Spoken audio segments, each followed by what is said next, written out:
Howdy, lieutenants and economists. The most volatile, evil, disgusting things on the planet, humans. If you have a video request, you can always go to assholeconsulting.com. Yeah, I am gonna charge you, kids. And that is the importance of not fucking up. You are such an asshole!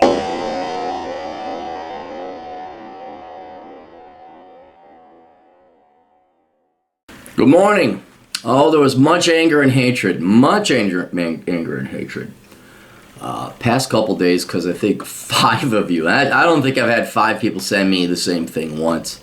But all of you sent me this article about who is it? Chad Haig, and there's another Chad. It was the attack of the Chads.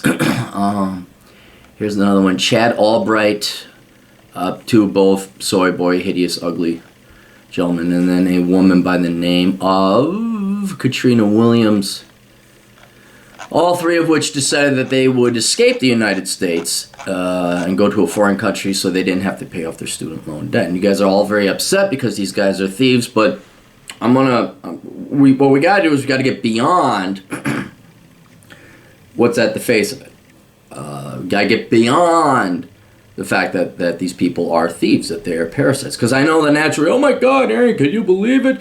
I'm indignant. I'm indignant, I say. I'm upset. I'm shocked. Well, yes, but what are you going to do about half the population is parasitic? They collect a government check and live off the taxpayer somehow. This is just perhaps a little bit more bold. So what I'm going to do is we'll go through this article here real quick. And I'm going to teach you to get beyond that, and not to make you feel better, but to make you realize what's going to happen to these people. To make you realize that there is balance. Not to get too Eastern philosophy on you, but there is a yin and a yang. There is a balance. There is karma.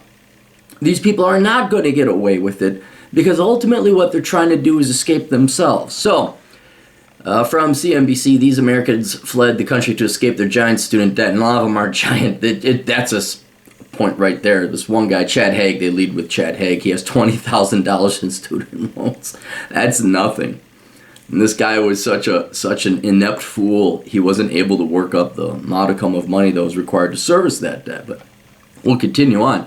Chad Haig considered living in a cave to escape his student debt. Now keep in mind, this is $20,000. Many of you probably have a higher car loan than this, or credit card debt. And this is enough to drive him out of the country.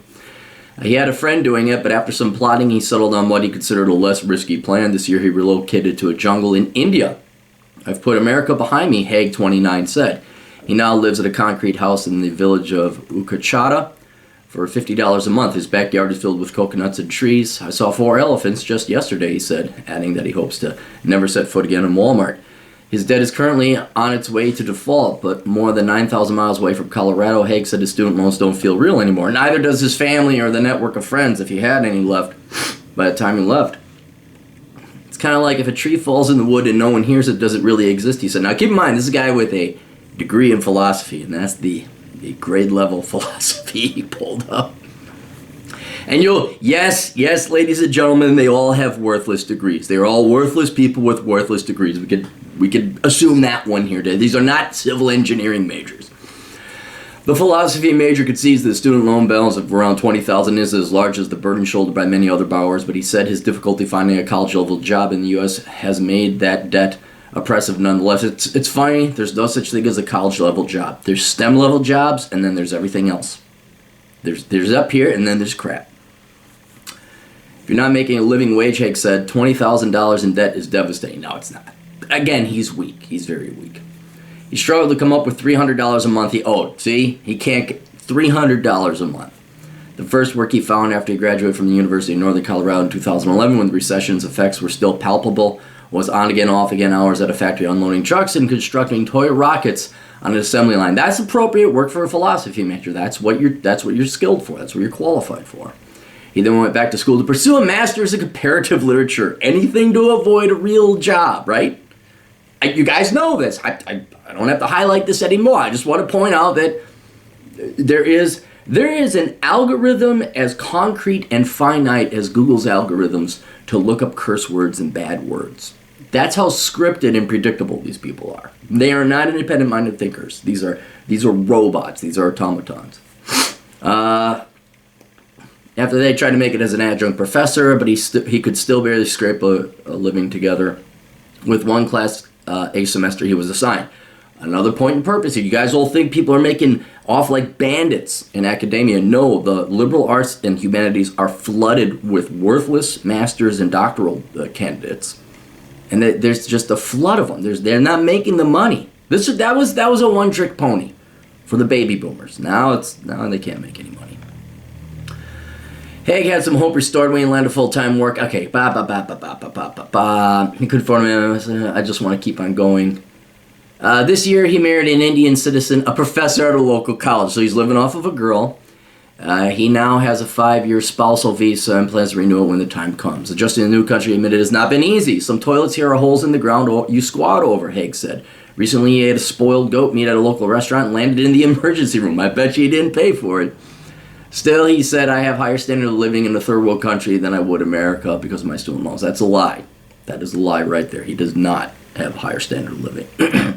Defeated by the student loan debt, some borrowers are packing their bags and fleeing the United States to other country where the cost of living is often lower and debt collectors wield less power over them. Although there is no national data on how many people have left the United States because of student loan debt, this is like fleeing to Canada from Vietnam.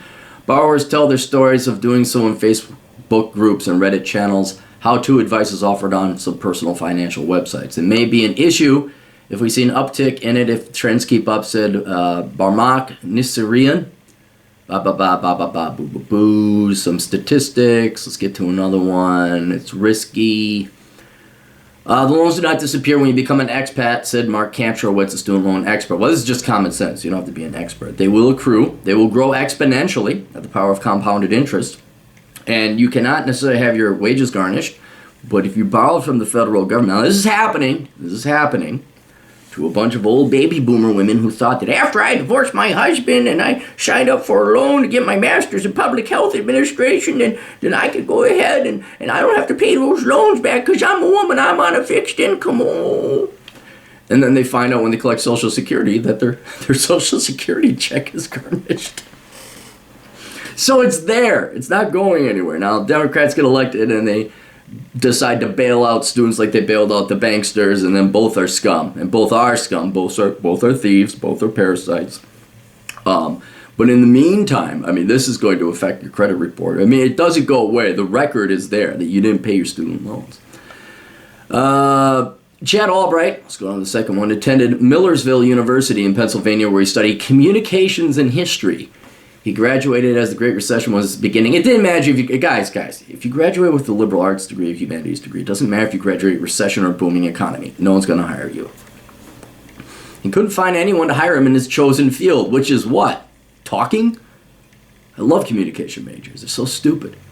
Went to interview after interview, Albright, 39, said. Now, keep in mind, this guy's halfway dead. He's halfway dead. Let's see how his life is right now. Still, he had $30,000 in student loans and was soon faced with a monthly bill of around $400. Unable to support himself, he moved in with his parents in Lancaster and worked as a pizza delivery man. You're not... Okay, already. No dates, no girls, living at home, loser, debt. I mean, come on. There was anger, Albright said. I couldn't believe I couldn't find a job in America. No. See, guys, he's angry now. He's pissed off. This is what I'm trying to get past the fact that Chad Albright has stolen money from you. Get past that fact and look at what his life is like. He is in his 30s living at home with his parents. All over $30,000 in student loan debt, which is not much or wasn't much then. Now it's accrued. And he's angry. He's pissed off, all right? And you look at him, I mean, this is incidental, but there is a correlation between lazy, dumb people and ugly people. This guy's a fat, ugly, he's got the Skrillex haircut. You know, this guy's not going, he's condemned. His life is over. It's condemned. He's a condemned building. This guy will never amount to anything. His life is wasted. It's wasted. He fell behind on student loans and fear the education department would soon garnish his wages. The government seized more than $600 million from student borrowers' paychecks in 2017. All right, I guess they can go after your wages. That's awesome. Albright's credit score tanked as a result of his repayment troubles. No, because he was lazy. Making it difficult for him to buy a car and land certain jobs, and some employers now pull credit reports. Really? Really? They do that? I didn't know that. I feel that college ruined my life, Albright said. No, Chad, you ruined your life. See, here's another. Let's get past the fact that Chad stole from you. He is doing this. It's a guy shooting himself in the foot multiple times, and he's like, I can't believe the gun did this. I can't believe the gun. Oh my God, there's a bullet. Can you believe there's a bullet in my foot? Oh my God, there's a bullet in my foot. Now here's a picture of him, of course, working with kids, because that's where the dumbest go. Seeing no future for himself. Let's change that. That's the wrong preposition. For is the wrong prepositional phrase. Let's replace for with in. Seeing no future in himself in the United States. That's what real. He decided to move to China in 2011, in the city of Zhongxinghan. He discovered he loved teaching English to students. Let's talk about this. If you're teaching English overseas, there's a 90% chance there's a loser. There's a 10% chance you just, I graduate and want to get the hell out, live overseas. Well, some people do that. But 90% of the time, if you're teaching English overseas, it's because you're a loser. You have nothing else to do. Unlike when he was delivering greasy boxes of pizza, he found his work meaningful and fulfilling. Oh, well, good. He earns only $1,000 a month. In China, the school where he was teaching covered most of his rent, and the cost of living was much lower than in Pennsylvania. A few years later, Albright moved to Ukraine. I thought China was great. See, you gotta read between the lines. Why did he move from China if it was so great? Why is he in Ukraine now? Where he's now a permanent resident. He first taught in Kiev and now does so in Odessa, a port city on the Black Sea. He has no plans to return to the United States. I'm much happier in the Ukraine. I guarantee you he's lying. He said, adding that he hasn't checked his student loan account in nearly 8 years. I lost faith in my country. No, your country didn't do this to you, Chad. Again, the delusion. These guys are delusional. He did this to himself. Now he's going to blame it on the country. There are more reasonable ways of dealing with the student debt, replacement, Any rational person learns that people are fleeing the country as a result of student. Conclude someone's going horribly awry with this lending system. Collins said, no, Collins, I don't know who Collins is. You have idiots borrowing money they can't afford to pay back or refuse to pay. And then we have Katrina Williams, not to be confused with Serena or Venus, was in a rush to find a job after she graduated from the University of Southern Alabama in 2013. She was looking for a monthly student loan bill of $700. What did you get? I want to know what her degree was. She worked multiple jobs, part-time as a barista at Starbucks. You can't make it up. Substitute teacher and delivery woman for the United... Just call it a postman or a deliveryman. What do they call it? The post guy. The mailman. Delivery woman. You're the mailman. At one point, she worked full-time at a call center for Sears. Ooh, did you now? I was working every day like everybody did in America. I had enough money left over to put gas in the car. Well, you're doing good. She lived with her mother and couldn't afford health insurance. Oh, Obama took care of that. Williams had a friend who moved to Japan, and the idea of leaving the United States grew on it, running away from responsibilities and being a thief. In 2015, she moved to Chiba, Japan. Also taught English to students. Can't make it up, guys. I love my work. No. Her job sponsors her visa. She has her own apartment now and doesn't have to work 7 days a week anymore. I remember having to work 7 days a week. What? Okay. Aaron, even you are getting caught and getting upset. Yeah, Williams misses her relationships back home. All right, this is honest. She hasn't established a community in Japan, she said. Yeah, and you're not going to. You're a gaijin or gaijin. She didn't study. Japan is like, no, you're a foreigner. Get the hell out. And not to bring race into it, but Miss Williams is black. And I got news for you. The Asians don't like black people very much. I mean, they don't like white people. You go over there, you're gaijin. You go over there, whoa. You're not going to form a community.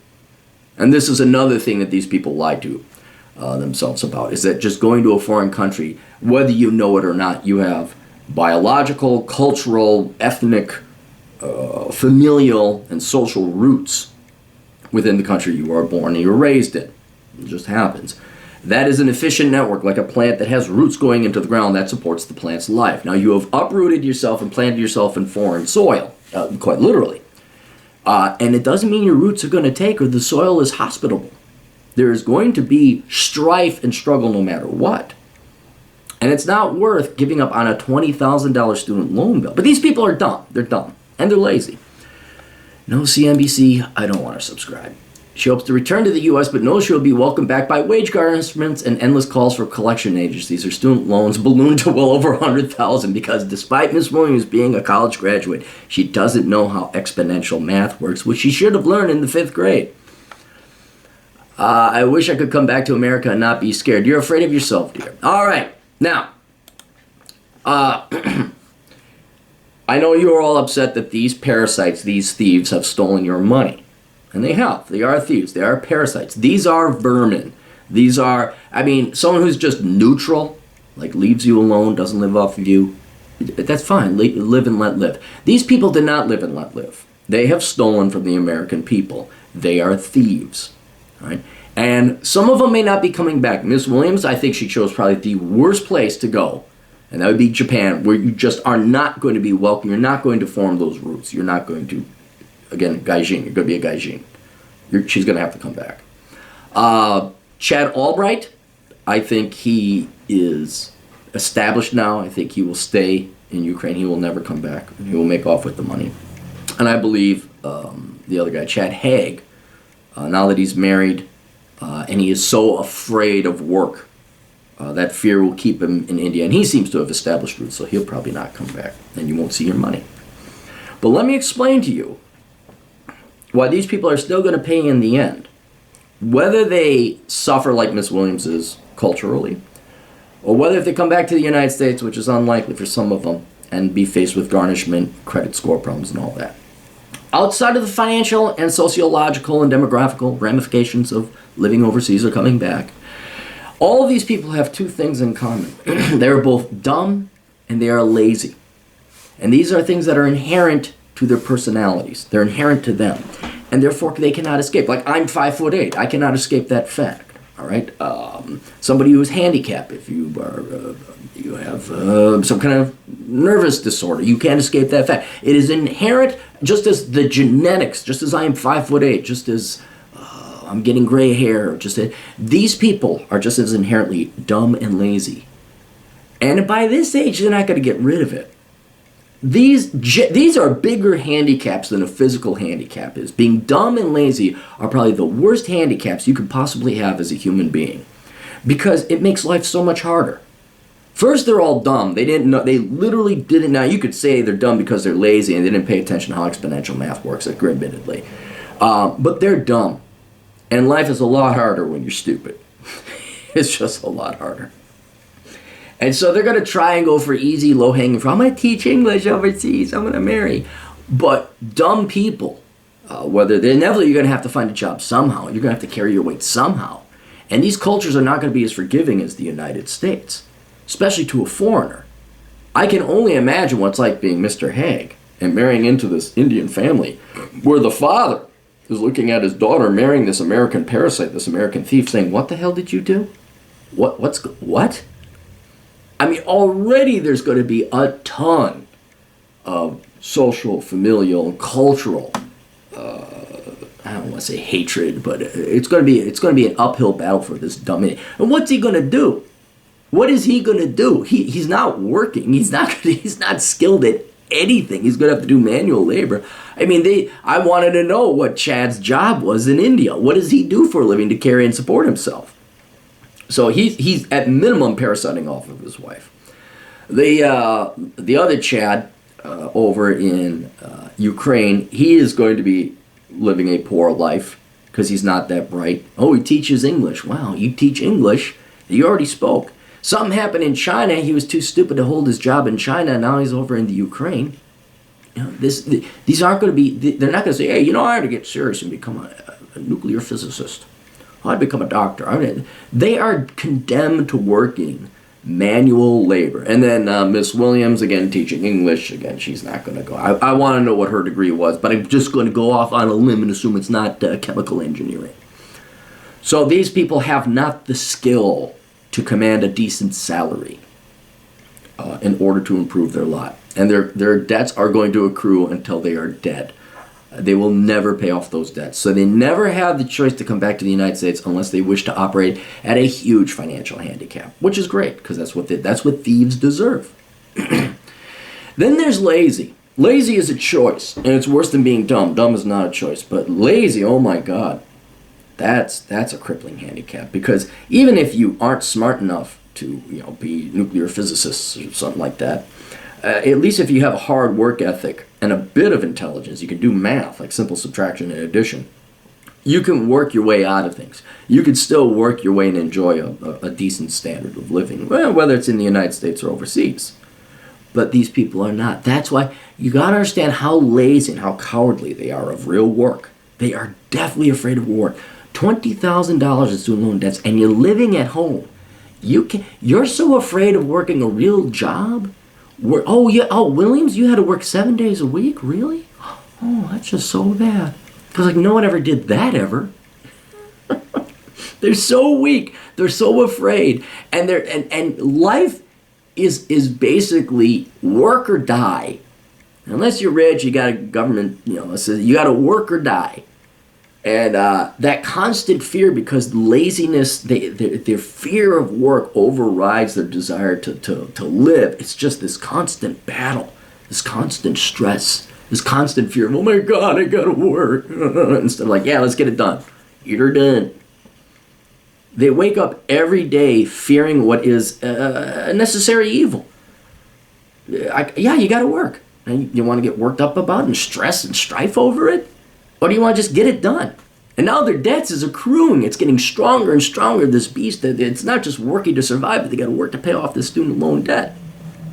Soon that debt will be so big, they'll never be able to go back to the United States. They'll never be able, no matter how bad the crisis, they'll never be able to go back to the United States.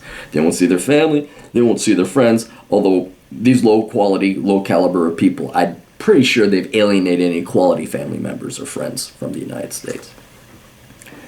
Point though, they are not capable of paying back these loans, and they're probably not capable of supporting themselves, because their fear of work prevents them from doing what is necessary to become a self-sustaining, self-supporting adult human. They simply aren't going. Now they'll go work. Okay, they're teaching English and they get by. Get by is the key word. And teaching English is basically a jobs welfare program. I don't know why all these foreigners want people to have us come over there and teach them English. But you read English Teacher Abroad? No, English Teacher X. He'll tell you what it's like teaching English. You don't have to read the whole book. If you're curious, you certainly may do that. But this is not a glorious life they're leading. This is avoiding real work. They will always go the easier route, but as you guys know, I said there is no easy route. There's the hard way, and then there's the really hard way. And the really hard way is masked. It's costumed as the easy way. And then they go the easy way, they find out the payment's not there, they never get paid, they don't make money up. Debts keep accruing and piling up. The, quote, easy way is the hard way, and that is you go and you get a real discipline, a real degree. You pay off your student loans and you work hard. You work 50, 60-hour work weeks for a couple of years. You pay it down, build up a down payment for a house, and there you go. Then life, the remaining 5, 6 decades of life is rather easy. These people have condemned themselves to the rest of their lives being very difficult, hellish, I might even say, miserable. And that's the price. That's the price they pay. So whereas you're upset they stole your money and you have every right to be, what I'm trying to do, that's a given. We vote enough people in, we vote enough socialists in that we just let thieves make off with money all the time. We bail out banks, we bail out corporations. We let that happen. That's a given. That's what's going to happen. Don't get upset about that. I mean, get upset about it, which you should. But realize the cost and the consequences of these people. You are bailing out lazy people. You are bailing out stupid people. These stupid people are making, and they got away with it, which only reinforces in their minds to continue being lazy and stupid, which then condemns them to a ruined and painful and challenging life. A life that is not going to be rewarding or full. And that's it. There you win. You win. At least you know you're not crazy. Oh, why can't I go back to the United States when you're the one that put the bullet in your foot? That's another one we could talk about, is how delusional they are. But the fear of work is very strong. All right, that's it. Questions, answers, assholeconsulting.com. Tune into the Clary podcast and the Older Brother podcast. I'll have all the links down below. This was somewhat intellectually stimulating. Share if people are upset. If you're upset that someone stole and they're not paying their money, send this to people. Let's all put smiles on our face that we're not Chad, or Miss Williams. All right. That's it. We'll see you all later. Toodles.